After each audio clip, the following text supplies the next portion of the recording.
Top 5 financial moves to make if you're in your 20s. Hi guys, my name is Brett. Thanks for joining my channel where we talk about money, how to use it, how to make more of it. Number one, most important thing you can do in your 20s, if you have a job that offers a 401k match or a retirement match, you take it. Whether it's dollar for dollar, 50 cents on the dollar, quarter on the dollar, up to a certain amount, whatever it is, you put in the amount that gets you the most money in the match. This is the best instant return you're ever going to get on your money, and by doing it in your 20s, you're giving it 40 years of time to grow so that your dollar today is $10, $15 in retirement. Be sure that you're maxing it out so that you can get the most that you can from your employer. It's free money. Mathematically, this is the one that makes the most sense. It's one of the only times in your life you're going to get an instant 60, 80, 100% return on your money.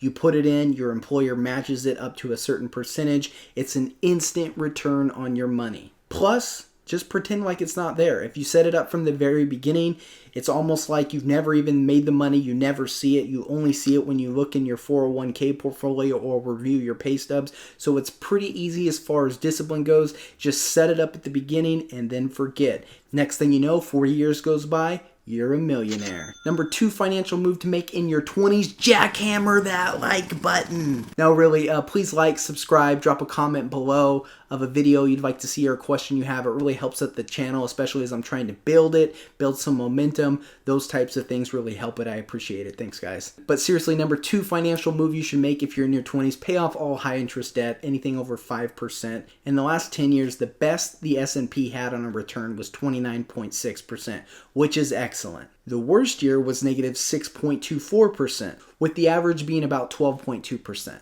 The average credit card interest rate is 21%. If you have money on a credit card, the best return you're going to get for that money is not in the market, it's paying off that credit card. Pay it off, you're gonna save 21% on whatever the amount is. Sometimes people like to play the market. You might get lucky and you happen to put in money on the 29% year, but that happened once in the last 10 years. If you're in your 20s, you have a credit card that you haven't paid off, or maybe a student loan that's 6, 7, 8%, pay it off. Make a goal, set a goal date, be done by the time you're 30. It's way better to pay it off. You're getting a guaranteed return instead of rolling the dice in the market, hoping that it outperforms your ridiculously high interest rate. Number 3 financial move you should make in your 20s, work on building your credit score north of 750. If you're a Dave Ramsey Nazi, you'll say, oh, Brett, you don't need a credit score. It's true. Technically, you don't need a credit score. If you wanted to buy a house on a mortgage, you can find a mortgage company that does manual underwriting.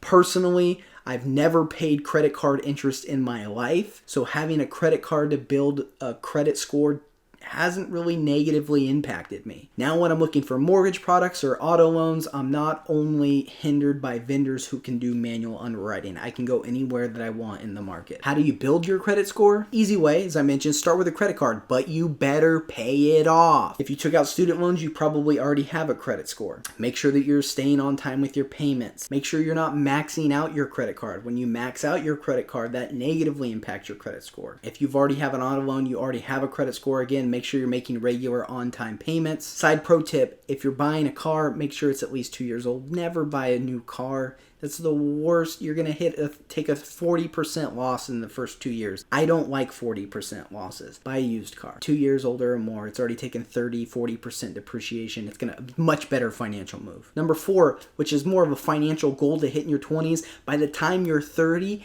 have a net worth of 1.5 times your income. So if I make $100,000, my goal by 30, I'm 28 right now, should be to have a net worth of over $150,000. That's just a target. It's a gauge. Obviously, if you're behind, work with what you got. If you're ahead, great job. Keep hustling. 5th financial move to make in your 20s, create an additional income source. Passive income is all the rage right now. I see people all the time selling stuff on the internet. Facebook's blasted with makeup and lipsticks and oils and workout things. These are all great. Sell your underwear on Shopify. Personally, I've done part-time real estate. I've used to blog. I've worked at a church part-time. Now I'm doing YouTube part-time. In your 20s, start creating the mindset of things that you can do that either create passive income or maybe just additional income above and beyond beyond what your normal job is providing for you. Number 6, final thing, get to the point where you're investing at least 25% of your income. So start cutting your expenses, making more money, do whatever you need to do to make it so that your ratio